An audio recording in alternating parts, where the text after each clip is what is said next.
You're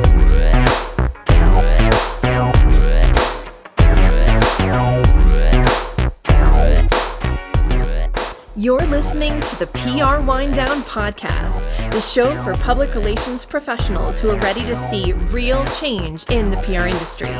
We are your hosts, April White and Laura Schooler. Let's get ready to wind down.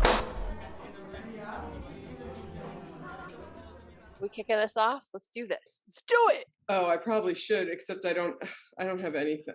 I failed. Thought I was all ready to go. Now I realize I have to get. You're like, we're on a schedule. Hurry it up. I'll start. Ready? You can start and hopefully. Okay. So before Laura. Thursday. Yes, April. Do you want to start with things I should have been trained on? Yes, let's start there. So what I should have been trained on is what to do as a senior leader when someone unexpectedly resigns. Okay. Well, I like this topic because I have unexpectedly resigned. What? In my life. And Not again now. like, holy shit. No, in my life. But okay. And now that I'm like, I have too. And a blaze of glory too, nonetheless. Oh, really? I've never really. Oh, I did a blaze of glory once.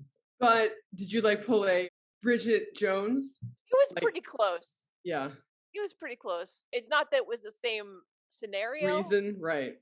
But we could put it in that tier of blazing out. Yeah.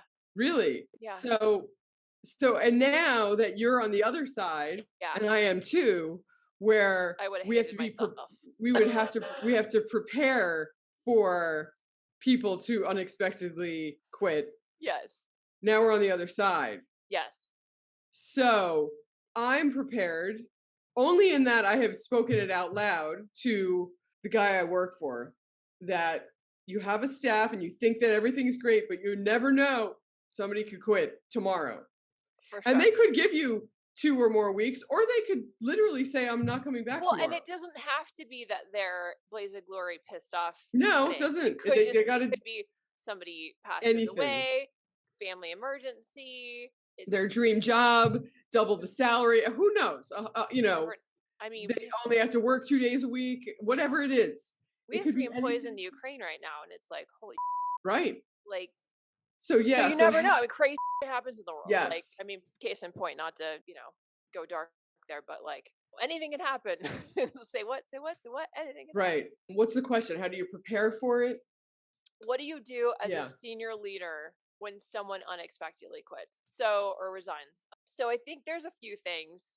You first need to find out what everyone knows, because sometimes they've already told all of the junior staff and everyone's in on it. And so then you have to do a little bit of backtracking to make sure that any damage that they've done through blaze of glory quitting, if that happens to you, is triage. You mean to see if they poisoned the well among the other junior staff members? Yeah. You also need to find out if they've told clients or what they've told clients. So you would have to immediately shut down their email and check their email and figure that out. You also need to, as soon as possible, come up with the plan of how you're replacing them across all of the accounts, so that if they did communicate with the clients, then you have a solution in place that you can present. You can't wait on that for a week. So the scenario you're painting is really somebody who is I quit. There's other people who are like, hey, sorry, but I'm taking another job, or I have to go take care of my mother. I'm going for worst case scenario, crisis scenario. Okay. But we should also address non-crisis. Right. Okay. So we're talking about crisis. I just got on that because I started there because of Bridget Jones, and my head went there, but we should also do normal resignation. Although I think the steps are the same. They're just not done as expediently. Right. So, but actually the question is, how do you prepare? Oh, no, it's not. What to do when somebody resigns. So, you can't really prepare for that. Unless you have a sense. And I've had that happen too. where you see people are getting less and less involved in their job, and they're starting to Right. kind of space out, and they're not really committed anymore. So And that you just feel it, like you just intuitively know they're looking. so you sort of start moving staffing pieces around Yeah. so that when it happens, you just have to do a little It's tweaking. flawless. Like, okay, cool. I saw that coming. That's Yeah. why I took her off of these 3 accounts. Yeah. Or why I Or why put I these added people someone right. else so that it would be no Right. big deal if she disappeared. Yeah. Yeah, it's I've done that too. So, because you can kind of read the tea leaves if you're, if you're in touch. Like, okay, this Yeah. person's Right. Well, that's like, what I'm saying. If you're as in touch as you can be as a leader, there won't be too many like shocking moments because like they always say you should be managing people and checking in with them all the time. Be that as it may, it will still happen. But what if somebody who is beloved unexpectedly resigns, but in a non-blaze of glory, right, in a professional professional way. Yes, and says, "Hi, sorry, April, I have to quit because I'm giving of my 2 weeks or a of month's decent notice or reasons." whatever. Right. Yeah. I mean, I think that so then it changes a bit in terms of how you tell the team together and respond to them and have a going away party for that, all of those kinds of things, right? So Right. I think the only big change there is that the timeline slows down. It's more cooperative. You can work with that person. You can do transition meetings. You can do transition You documents. don't have to go through their emails and you don't have to like do reconnaissance, triage. right? You can Yeah. actually have them assist you in bringing the new team member. But what if like the clients just love this person? If you have a good relationship as the president, founder, whatever, or a super senior person, you may have to be more hands-on for a bit. How they're many? never upset if like a more senior person is suddenly leading the account instead. What you can't do is just shove junior person from the account front and center if that person doesn't have a strong relationship and isn't really ready. Right. So then you need to bring in new senior person that knows how to quickly endear themselves to a new client and show that they're up to speed and all of that. So I recently unexpectedly told them I was leaving a job, and they didn't have a going away party though. I mean, I think it's in good taste. I wasn't there that long. If you're in person, right? I mean, it's a little weird. And right, and I wasn't in person. I mean, I'd met people like 2 or 3 times in person, but we didn't work in person. Yeah. So in that case, it is a bit weird. How do you have like a virtual going away party? Yeah, no, it's okay. I don't need a party for a company, and that, no. But the story that I have where I left like Harry Truman from a job that I had for almost 12 years. Did I tell you where they like the HR person walked down the stairs with me and carried one of my boxes, and like my friend picked me up in the back door and I left, and like nobody, and I'd never met this woman in my life. I'd been there for almost 12 years. And that was it. I see. Nobody that I knew, nobody helped me. The guy who was supposed to come with the little like cart so I could wheel stuff down didn't show up. It was so bad. God. And I wasn't leaving under like, because like I, screwed something up or whatever. It was crazy. So I did leave unexpectedly, and all the things that you said, I told my manager, and I didn't tell anybody else. I didn't tell anybody on the team or any clients until that's the right way to do it. So that for she anyone could listening, just don't blaze a glory, people. So that she could figure out what to do. And then she told some clients but she told me to tell my team. So I did personally. And then she told me I could tell like 1 or 2 clients that I was leaving. And which was true. I just had a great offer and I couldn't pass it up. So that was it. And then, she had great people working there already, and they just sort of rejiggered it and they went on. Nice. And I still talk to her, it was great. I mean, it was just normal real life stuff. It wasn't, yeah. So you can quit a job the right way, and you can help somebody leave the right way. And that was it. Do you want to move on to the horror story? Sure. Do you want me to read it? I have it open. Okay, go on, girl. The first sentence. Whoa, baby. Let me take you on a journey. A nightmare. A haunting reality, that is. In fact, my life this week. I am working with a new client in the food and beverage space. We were ramping up our PR campaign, and the client contact, a marketing manager, sends us an old article The founder had drafted for a major trade publication where he is a new regular contributor. We are supposed to edit the debut article. Easy enough. The draft was sitting at 3,000 words, but the max word count for this publication was 1,500 words. So we reviewed the article and cut it down to 1,500, and then we sent it back to the client for approval. Silence. Multiple follow-ups. More silence. Finally, the founder takes a look at our revisions. He is not pleased. They never are. We had cut so much of the content, he was very angry, and so he adds a couple of sections back in. Now we're back up to 1,900 words. We try to scale it back some more, but we aren't comfortable making any major omissions. It didn't go so great the last time, and we even offered to place the article elsewhere, but no bueno. We then asked the client if we can hop on a call with the founder who wrote the article to chat through some ways to shorten the piece. We heard nothing for 3 days. Then, on the third day, my inbox lights up. The founder has sent us a Xeroxed copy of the article, manually printed out and marked up in a red pen a la 1955. Oh my God. He has handwritten multiple new sections, including one very personal story, and made some revisions that were totally illegible due to the quality of the copies. The worst part? The enormous food stains all over the pages. Barf! Maybe he was trying to send us a free sample? Oh. Tomorrow, I'll have to address these revisions with the client contact in our weekly Monday Zoom sesh. What would you do if you were me? Because I have still not figured this one out. That's gross. And gross. I always, even back in the day when which wasn't so long ago, when you would get handwritten edits on stuff, why do executives, senior people, whatever, have the handwriting of a doctor, i.e. completely illegible? Yeah. So you're there's a squiggly with a long line and what, and then you're just making it that much harder. And then so what you get back is probably not right. And then you're annoyed again, but you're the reason why it's not right. So that I have no time for that.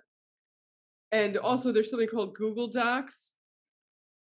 You can literally edit the document and other people can at the same time. Microsoft Word and. So that is a nightmare. And then the thing, it's interesting. Do you feel like from what that letter was that they communicated clearly enough to the client about the word limitation and why? That to me may have been a little bit not explained maybe enough. Maybe it wasn't understood by the client. Right. Just saying hey, this article is supposed to be 1,500 words.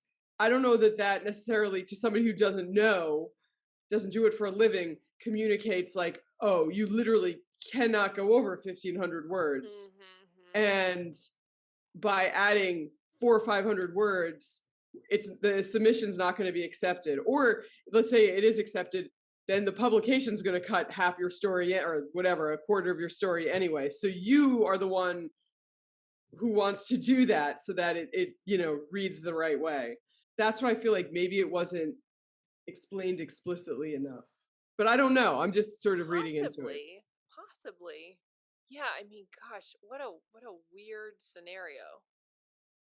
I'm a little bit speechless. I mean, it's definitely a first, so I see why they wrote in. I went back and forth not that long ago on an op-ed 4 or 5 times. And the word count thing wasn't the issue, but the amount of time. So this is the amount of time that was spent on it. Forget about the initial writing of it. Just the editing was 6 to 8 hours, which is, as you know, a huge amount of time for one document to be edited. A document of 800 words. That's incredible. I mean, because it went back and forth at least 3 times to the client. I wonder if this is a product of insecurity on on the part of the client. Yeah. Because I know I've had clients before who write something and then you assist with it, and then they're angry about the part that they wrote. Does this happen to you? No, but that's an interesting one. And so in that scenario, it makes me realize that what's really going on is that they're not confident in themselves, Yeah. and anything that you're reflecting back to them, They'll take out on you. It's self-hatred, really, is what it is. It's like self-criticism. You're the mirror, right? You're the one holding it back up to them. Looking at the man. Yeah, I agree. But is that I'm asking him to change his ways. I sing that song to my cat. I'm looking at the cat in the mirror. Do you really? Oh yeah, all the time. Wait, why is she looking at herself? Just because I any song I can change into like a song about cats, I do.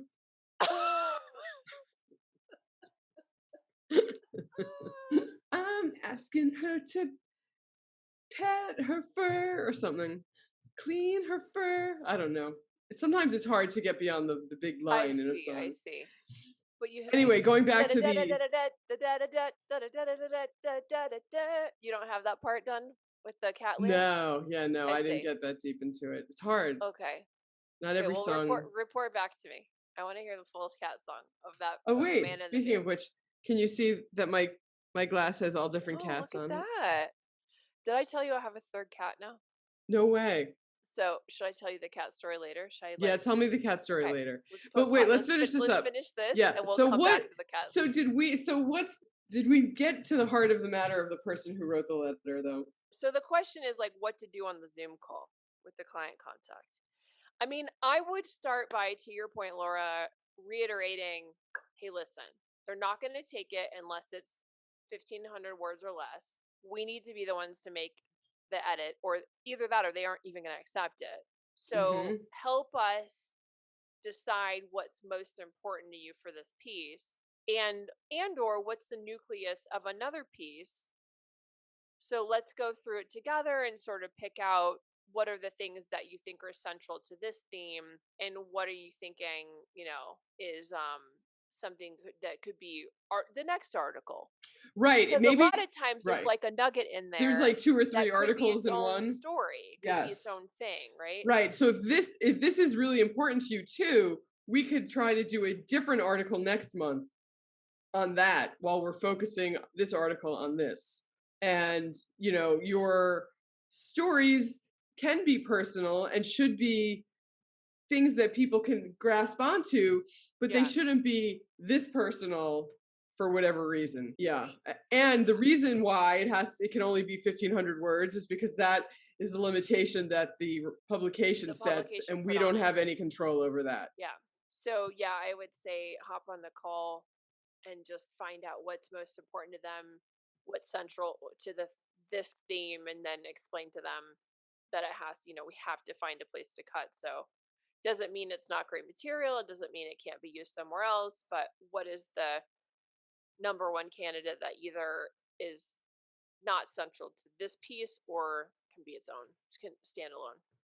I think that's my best advice on that. Okay, should I let Steve in? Yes, but you're going to have to announce him. Cat in the mirror. Hey, Steve, how are you? How are you both? Good. How are you, Steve? I'm wonderful, thank you. So our guest today is Steve Markman. He's the founder and president of Markman Speaker Management, LLC. He has more than 30 years of experience in the conference and speaker field. And since founding his company in 1994, he has secured speaking engagements for over 200 firms and has worked with clients in an array of industries from startups to the Fortune 500, including IBM Global Services, PayPal, Subaru, and Bank of America. It's a very impressive resume. Very glad to have you with us today, Steve. Thanks, April. Glad to be here. So I am super excited to talk to you about how speaking engagements have shifted in this pandemic, almost endemic world, and where you see things going, because I know it's been a wild ride for a lot of people with the speaking engagement side of things. Yeah, sure. It's gone sort of like in waves. It's sort of mirroring what has happened with the pandemic. So at first, we had the spring of 2020 when it hit, and the world as we knew it stopped, including the conference world. And the conference world has lagged behind in many cases, sort of other parts of the world and the economy. And so things shifted gradually to be a hybrid, where events were held both in person and virtual. And I've written some articles about this where I've mentioned that I actually think speaking opportunities were more prevalent in 2020 and last year because of so many virtual events and organizations, whether they were associations or conference companies, needed to reach out to their customers, their constituents, in a way that they hadn't before. And so they needed to do that more frequently since people weren't going in person. And therefore, it opened up opportunities for corporate executives to speak, or consultants, or what have you. And things were going along great until the fall. And then Delta hit, and followed by Omicron, and then things went back to virtual again, almost exclusively for a while. So here we are heading into the spring of 2022, and I shouldn't say virtually; it's got a double meaning now. But all conferences and events that use speakers are scheduled, at least, to be held in person. That may be virtually, online, and in some cases, not at all. So it really depends on the industry and the event. But I think we are, at least with safety measures in place, approaching mostly in person for the spring and the rest of the year. And hopefully that it'll stay that way. But organizations have learned a lot during this time period. And so they are ready to pivot back to virtual or hybrid if the need be. Mm-hmm. That's really interesting. How has it changed also in terms of the virtual speaking engagements and people needing to prepare differently? How do you coach clients through that? Right. It has, for some people, been kind of seamless, but for most people, it's been a learning experience. I'm talking to you now, and I'm with all due respect, I'm staring at a dot. The light above your head, whereas I'd rather be looking at you who's talking to me. But if I put my head down, then it looks like I'm falling asleep. So it's a whole new set of guidelines and parameters, and doing things differently, speaking virtually when you don't have a live audience. Some people do it better than others. So there's definitely some room for improvement, I think, in most people when they have to do that. So that has really affected the organizers' criteria, because now they're asking, do you have experience speaking virtually if a part of it is virtual? So they're confident that that is as good as when they were in the front of a ballroom. Right. Well, Steve, I have to say that you were very effective speaking virtually. So Thank glad you. that you practice what you preach. Thank you, Laura. He is, yes.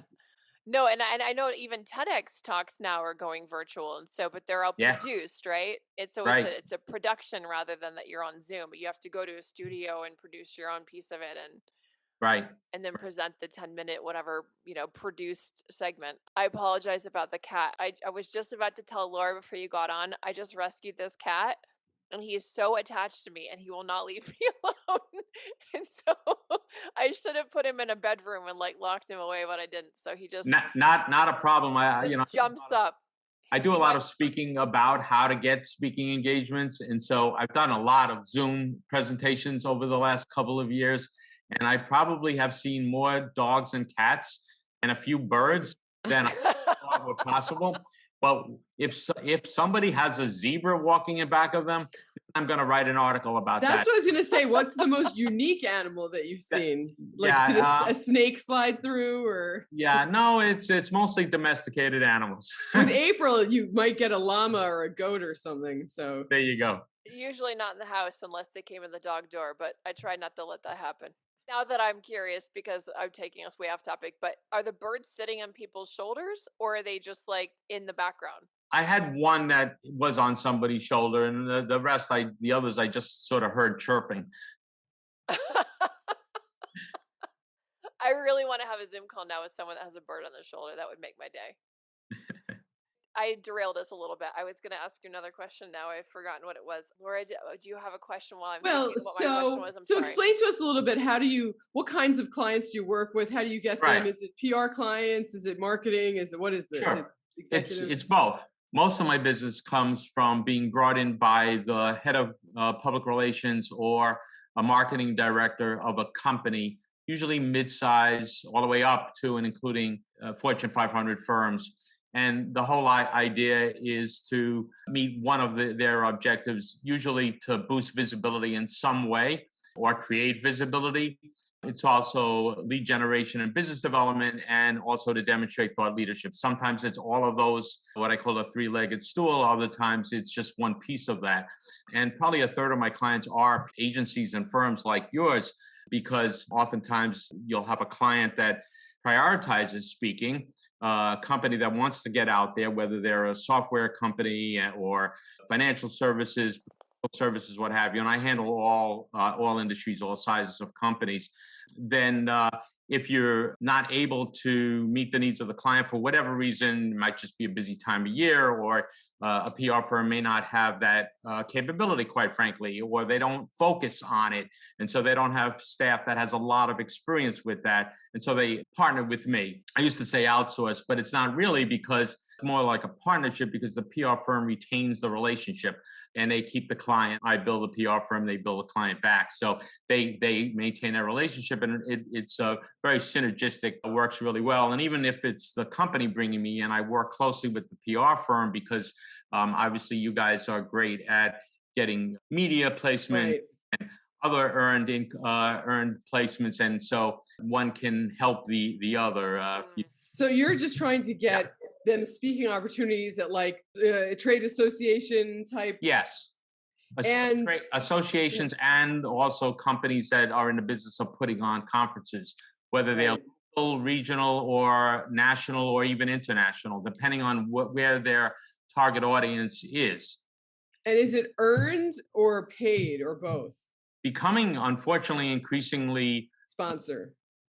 It was mostly all earned, but it depends on the kind of company it is. So if I'm working with the VP of HR of IBM Global Services, as I have, that's going to be 100% earned. That's not going to be pay to play, because that person is speaking in front of HR executives and other audiences that she's talking about the programs that she institutes in her company. But if it's a consulting firm or law firm, I've worked with some of the largest law firms in the world, then they have something to quote unquote sell. And so they tend to, if it's a national conference, want some kind of sponsorship, i.e. pay to play. However, once you go below the national level, there are dozens and dozens of speaking opportunities that don't require sponsorship.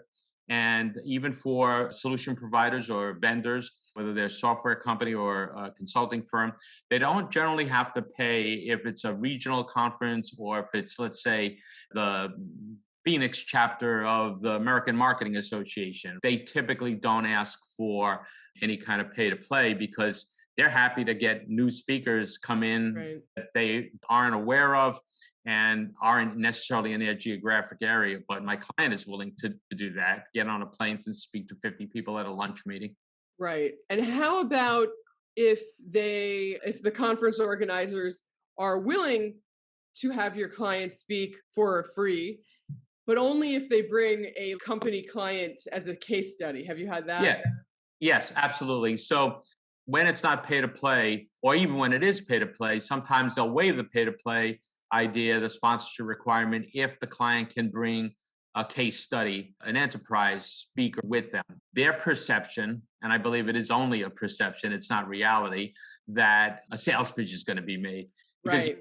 So I spent 15 years before I got into the speaker side on the conference and content side. I headed up the conference divisions of Comdex and the conference board in New York. And so most of the speakers were enterprise speakers. But if we had somebody from, let's say, I won't name any names, but let's say a top 3 beverage manufacturer, right? Right. The first thing they're going to do is put up a slide about the 32 bottling plants they have, and they're in 118 countries. Okay, that's kind of a sales pitch, but conference organizers don't see it that way. They see a consultant who may be giving a lot of really good information and doing, a broad stroke of what is happening in the industry and trends. They see that person as doing a sales pitch, which it really isn't. And I counsel all my clients, don't do that, because they don't want to, hear from me or the conference director afterwards that it was a sales pitch. They won't be invited back again. That's my biggest. It's never a sales pitch. What do you do when a client? This has happened to me before. Their goal is essentially to become that enterprise speaker that gets paid to speak. So they want to be the next Brene Brown. They want to be the next whoever, right? They want to be Robbins. That. Yeah, and they want to be. How do you get them from somebody? I don't want to say nobody, but how do you get them from where they're not going to be paid for anything to being a paid speaker? Right. Good question. So, it really depends on their chops, right? What have they done in their career, more than speaking experience? And if have they written a book? To be a paid speaker, you have to have written a book, usually multiple books, or at least a best-selling book. And so it's really a matter of what I do in that case. And I've had clients like that, as you have. You basically try to get them in front of the right audience, so that if there are people in the audience that are buyers or influencers of paid speakers, i.e. they're a big enough company to pay somebody to come in to have them do a keynote for an internal meeting, then you're on the right track. So that's what I try to do. I try to get them, to speak at the higher level, special kinds of conferences like the Milken Institute, Fortune, or Forbes conferences, where, C-level people will be attending, or very senior people at major corporations, and they're more likely to bring somebody in for a paid speaking engagement.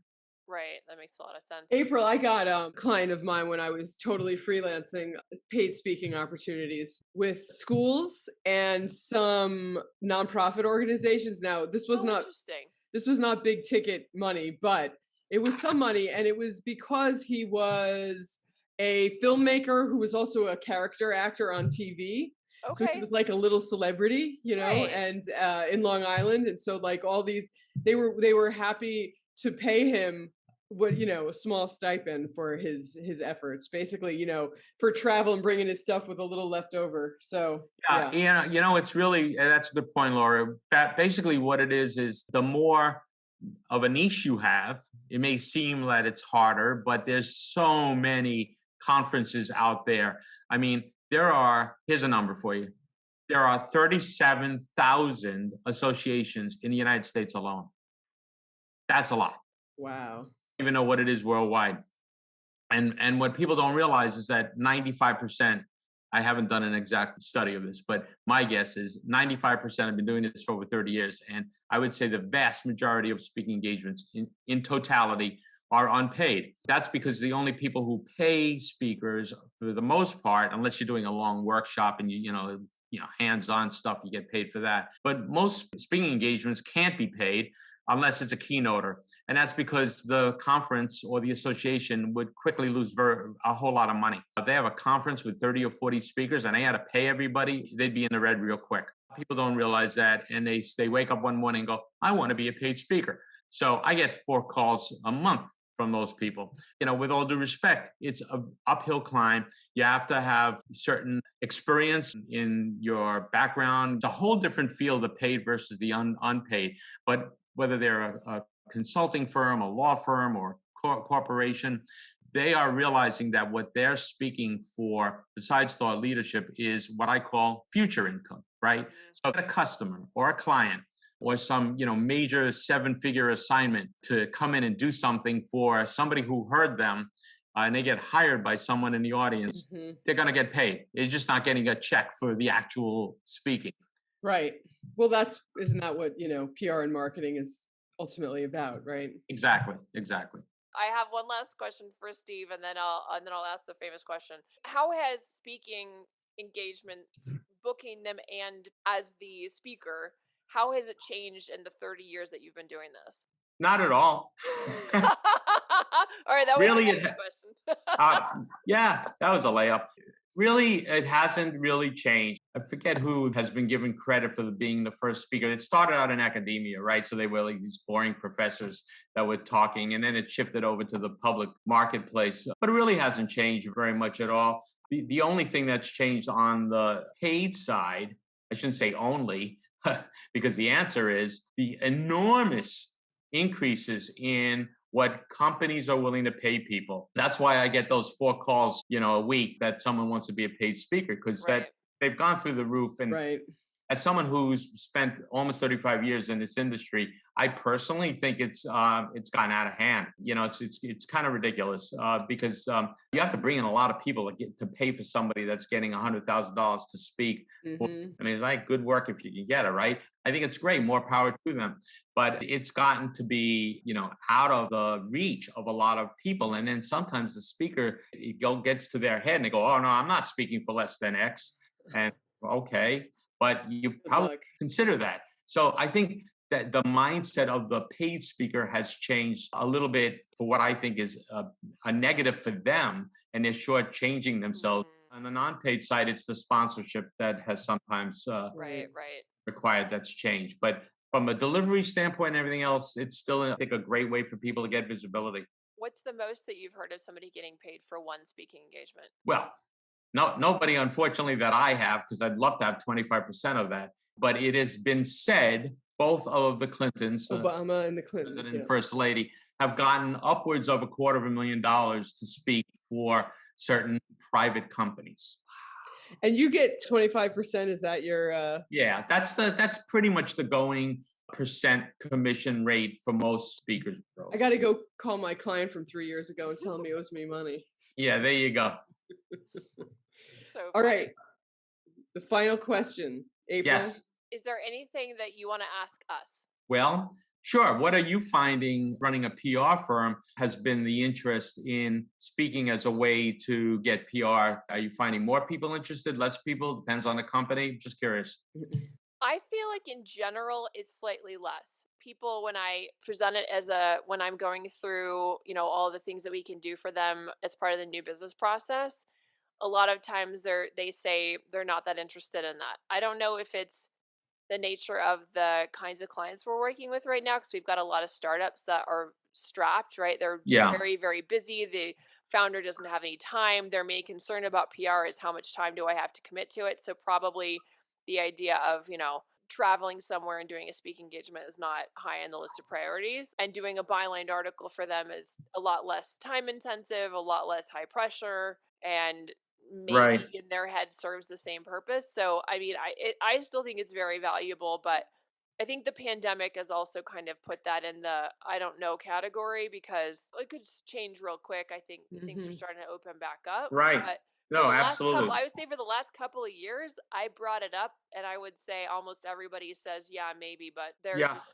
not, it's not top priority. I think you're right. I've had, spoken to a number of companies over the last couple of years as well that also reflect what you're saying, because either they only want to speak in person because they don't like the Zoom, or they're afraid to go in person. So now that hopefully with things getting better and safer, and all these in-person conferences are requiring vaccinations and masks and the like, as well as the fact that if you don't want to spend a lot of time, a lot of these are still virtual. They're still hybrids. So someone could really only, spend an hour like I'm doing with you this evening, and not spend, a nickel or, a lot of time.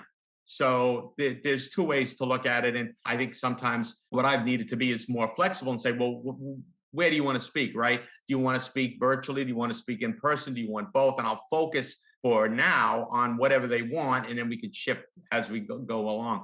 But I think speaking even on Zooms has a lot of benefits, which I think a lot of people don't realize. They may feel uncomfortable doing it because they're looking at the blue dot or white dot, but it's still exposure. And as you know, you get a lot of mileage out of it, because then, people from your agency can write a press release about somebody speaking, and there's a lot of shelf life. Yeah, agreed. Perfect. Well, anything else that you want to plug, Steve? You want to tell people how to reach you or how to work with you? Sure, that'd be great. So one last service that I have that I offer to both companies and PR firms is a half-day, 4-hour customized virtual service where I actually teach them how to get speaking engagements and all the tactics, techniques, and strategies of how to do it for themselves, so that if they don't have a budget to hire me for a year or a year and a half, they can learn how to do it themselves. So that's, totally customized and something that I started offering about 3 years ago, and it's working out really well. And so if anybody wants information about that, or my executive visibility speaking service, or anything else that I discussed today, they can reach me on my website. Again, my company name is Markman Speaker Management, and my website is www.markmanspeaker.com. And I was delighted to be here. And I thank you for the opportunity to share my wisdom or lack thereof, whatever. But hopefully people enjoy it. No, it's been very, very helpful and very insightful. I appreciate the time. My pleasure. Take care. Bye for now. Bye. Laura, did you see the new cat doing like Superman and eating my hair? It's like, did you see him? He's still right here. Can you see his little face? yes, I see his little head Hanging off. Where did you get him? Chair. He showed up on my land. Oh, he just showed up? He just showed up. He heard. Once he got inside, you could tell he'd never been inside, and he acted like he got like promoted to a palace, right? Like he was just running around looking at everything and just like in love with me and like look like this, right? Oh my God. Like from the beginning. He follows me everywhere like a dog. He's obsessed with me. I mean, you can see. Did you see him grab my face with both paws and give me a kiss? Oh no, I didn't. I missed the kiss part. Look at that. He's like a little man. I know. Oh my God. That's so great. Okay. So we can move on. I'm looking at the cat in front of the mirror. Yeah. So what's the next one? Okay, so yeah, PR News of the Week. So PR News of the Week, can PR pros get their jobs done in a 4-day work week? I guess it's become more and more popular to try to do a 4-day work week to hold on to top talent. This is like the new perk, because I guess remote isn't really a perk anymore. It's like a necessity. What do you think about this, Laura? It's hilarious to me, especially if you own a PR firm, because to me, I feel like agency owners and leaders are trying to figure out how not to have a 6-day work week. Never mind have a 4-day work week. So like if we could just get to like a normal 5-day work week, it would be like a huge, advance. So is there really a way financially and client service wise, if you own a PR agency, to get to a 4-day work week? And I mean, I'm sure you could try anything in this world, but like, is it really feasible? I think the best you can do realistically is a 4-day Zoom week and a Zoomless Friday, like a meeting-free Friday. Okay, so to just do... Like you could just tell clients, hey, we don't do meetings on Friday, or if we do, it's phone only. This is like our new perk. But I feel like, there are some clients that don't take kindly to not being responded to on the weekends, which we try to train them to not do. Mm-hmm. I think I brought this up before. Like, we had one client when we took the week off we always take the week off between Christmas and New Year's as one of our benefits at Trust Relations. And we had one client that started in December and wanted to know if they got money back for that week. So my concern as an owner would be, because I had to then explain, no, we just front loaded because we can't pitch media between Christmas and New Year's anyway. Meaning we did all of your work the first 3 weeks. We worked We worked extra the first 3 weeks to get you off the ground, and then took that week off. Wow, I can't believe that. So as an owner, I cringe at this and think, how many people would I have to explain to that the retainer is still 10 a month, even if we're doing 4-day work weeks? Because I think they would push back if they weren't getting service on one day and want, okay, if the way you prorate is by business days and you're only 4 business days, then we should only have to pay you for X. Right. So we should get a 20% refund, right? We'll pay you 8,000, not 10,000 or whatever. Because you're only working those amount of days. Right. Totally. So I never even thought about that. I think you're right. That's one of the biggest issues. I would have that conversation over and over and over and over and over. Yeah. So I do have the story open now. And so the other thing, so it seems like the person who wrote this actual article that I had found, her name is Ashley Willis. It sounds to me like she thinks that it's possible and that it's a good idea because they're talking about, productivity going up in like Japan, where there's a 40% boost in productivity following shortened work week trial, etc. But this is, I think, businesses overall, not PR firms. It's a different thing, like you said. I mean, if clients went to this model, that's one thing. Right. So it would happen it would have to happen with clients first. For sure. And then you could lead that way. Yeah, but not just out of the blue. Not like, hey, we only work 4 days a week, just so you know. I mean, if I had to explain that as part of onboarding or the new business process, I would lose every account. Right. There's a couple of points that she points out. One is that no PR firm can simply close up shop 1 day a week every week. So rotation is necessary to meet client and journalist needs. So realizing that work does not stop on Fridays, her firm has put a model in where there's a rotation. Yeah, so it's in place for each shortened work week, enabling team members to enjoy every other Friday off to make sure clients are covered and that no deadlines get missed. So it's like half the team works this Friday and then the other half of the team works the other Friday. I mean, that to me sounds like a logistical nightmare because you'd have to figure out which team members across all of the accounts actually could be rotated, right? Because a lot of times it's like, okay, it works for this account, but on this account, it would mean that both people are out. And what about when it's a holiday? And then does that mean that person gets the next week and then it all bumps? And what if somebody's on vacation and it's not their off week? Then, how does that? So I agree with you. The logistics sound cuckoo. I like the idea of giving every employee, 1 Friday off or something. That's a cool idea, but it's still back to the. Well, 1 Friday off, what, a month? Yeah, but then. But you still have to work at least 40 hours in the 4 days that right? You don't get to not work. You just have to work more hours other days, right? Yeah, I mean, I guess, because otherwise you still have all that stuff that you have to get done. I mean, it's like going on vacation. Like the worst part about going on vacation for me is that I have to get before and after vacation. Yeah, I have to finish 2 weeks of stuff in 1 work week if I'm gone for a week, and then when I get back, I have to do 2 weeks of work in one week to pay for it. So is it really better like life work balance? Like, I don't know. Right, and also what you're saying is that ultimately clients pay by the hour, even if it's retainer or whatever. So you can't just work fewer hours and charge the same. However, going back, do them in a more condensed amount of time. Right, but going back to our friend Ashley's article, she says that they polled the agency she works for at the start of the year to see how this 4-day work week was impacting their teams.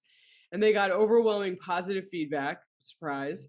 More than 82% of the employees said that the added Friday off positively impacted their work and productivity. And so the last thing is fostering a culture that promotes mental well-being. She's saying that this Friday is not like the be-all, end-all. Another place to start is to remind everybody to use their, I love PTO. I literally had never heard PTO until last year. Really? We used to call it vacation days, but God, that's I was funny. born in 1910, Paid apparently. time off. Right. I know what it stands for. I just never, now it's everywhere. Or when they need a mental health day, so that they don't get into the routine of not doing appointments or other things that they just need to do. Some days you just need to do other things and you need a whole day that you can't accomplish on a Sunday or whatever. So she's saying that this shortened work week should not deter people from taking the time off that they're granted, whatever it is, 3 weeks, whatever you give. I don't know. I'm old school, I guess, because I agree with you that it's about clients paying. It's about the logistics. And I understand the great resignation is maybe now the great reshuffling or whatever, but people are leaving because they can get better jobs with more money, etc. But those things don't last forever. And I feel like a lot of these perks, aside from getting paid an exorbitant amount of money, which is anybody's right to try and do, is people are trying to get perks for jobs to work where they don't have to work. You know what I'm saying? Like, I want to work at this place and get paid an amazing salary and get a ton of time off and only have to work Friday every other week.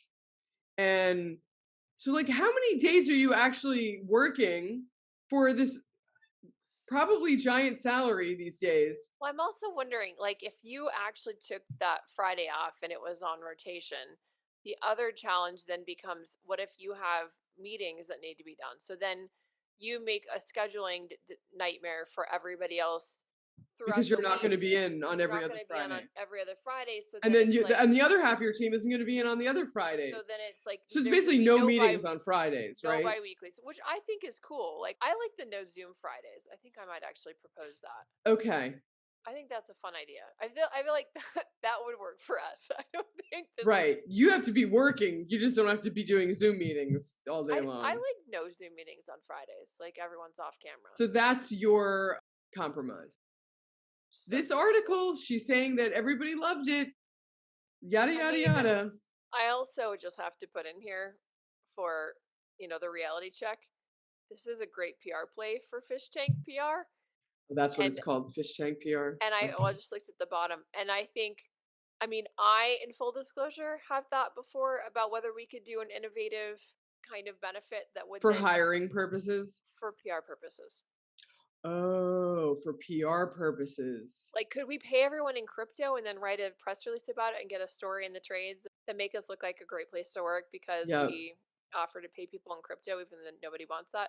Like, we've definitely like we've brainstormed things like this, so I'm like, I think they're pretty smart. Like, I think I, as a cynic, have to say I think this is a PR move. Less than a business move. And I think they're having trouble hiring people, and they probably did this to try to promote themselves and then get some press and then get some employees, which is smart. I got punked. But I'm pretty sure we got punked. I think we just fell right into their beautiful PR trap. Their trap. It's a trap. I'm pretty sure. Yeah, I think that's what just happened. All right, well, I dig it. Thank you. That was a great... But I do want to, as a result, do Zoomless Fridays. For everybody or for only half the people? No, everybody. Way less confusing. I love Zooms. It gives me a chance to, do my improv and my stand-up comedy in front of an audience. It's true. So I think that's a wrap on that. Let's talk about something else. Before we sign off, we'd like to introduce a new segment called Sponsor Us. And here, with Laura's jazz hands, we will tell you about the latest and greatest products that are rocking our worlds. Some are PR related, some are just for fun. So this week, we are raving about Fireflies. Fireflies is a service that I use that essentially sends a little AI bot to all of my meetings that's connected to my calendar. And he appears on all of the Zoom links and all of the Google Hangouts and wherever else he's sent. And then not only does it record the meeting, but it also transcribes it. And in addition to that, you can actually search the transcription for keywords. So if you say, I know they mentioned something about basketball, what was that? Or metrics, what was that? Or the last PR firm that they worked with, what was the thing they didn't like? Whatever it was, you can go in and search for that phrase, find it, and you can play it straight from there. So it will go straight to the thing in the transcript. And then if you hit play, you can hear the audio of exactly what that thing was that you talked about. I am over the moon about this, mostly because I'm on Zoom calls all day long. And for me, it's a way of being able to be present. Without having to take notes. Without taking notes. And then I can be thinking about the next question and listening actively rather than taking notes, listening actively, and trying to figure out what I'm going to say next, which usually just ends up you drop some ball. And usually what happens is you don't ask a good question next because you're too busy sprawling. Right. So and then you can't read your notes later anyway. No, and then you have to type them up and then you share them with everyone. So what I do instead is after a successful new business call that turns into a client, I just send the recording to the team. It's a great way for handing them, direct from the horse's mouth, as they say, here's what was discussed. And it's not my hand scrawled notes as I best remember them, then converted into something that I Slack or email them. So it's they get the full picture with the client's tone of voice, and if they want to listen to audio and vibe and all of that. So I'm a big fan. I will tell you, every time I get on a call, people ask me what in the hell Fireflies is, and then I tell them, and then they say, I have to get Fireflies, and then they usually do. I use Otter. How is it different? Is it exactly? I don't know that it is different. I think it's the same. There probably are differences, but I'm not a power. You can do all the same thing. You can go. I believe so. Yeah. Search for terms. You can. So yes, I think it's if not identical, very similar. It is something that is going to be growing, and I can only imagine what these types of services will become. In fact, I can't imagine what they will become, but I assume that they will become even more prevalent and build in bits and pieces that my mind doesn't even conceive of yet that will facilitate ease in business.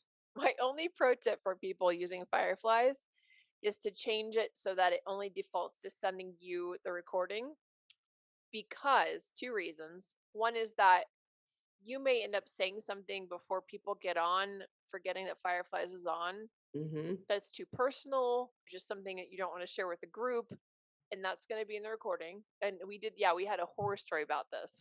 So the other thing is, if you had a standing meeting and it's still on someone's calendar linked to that Zoom link, and you have a meeting, it will still send their Fireflies to that same link. And if you let it in, they will have a recording of the meeting, even though they weren't at the meeting.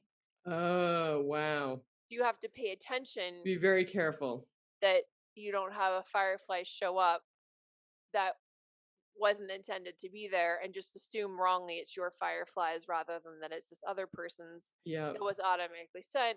So for that reason, it's best to...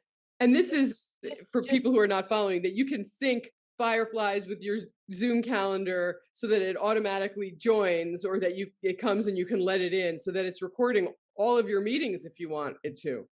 Yes. My only caveats are just to make sure that you change the default settings so it doesn't send it to everyone, because that's the default setting. That way you have control over it if you realize, in hindsight, we had a pretty personal chat at the end or the beginning. Also, in general, I think it's just good training not to have any personal conversations that are recorded. So just be careful about that. And then the other thing is, watch that the Fireflies you're letting in belongs to somebody in the meeting and not somebody that was once invited to one of your meetings 3 months ago that has nothing to do with you anymore for whatever reason. Yeah. Yes. All right. Thank you for tuning in for the PR Wind Down podcast.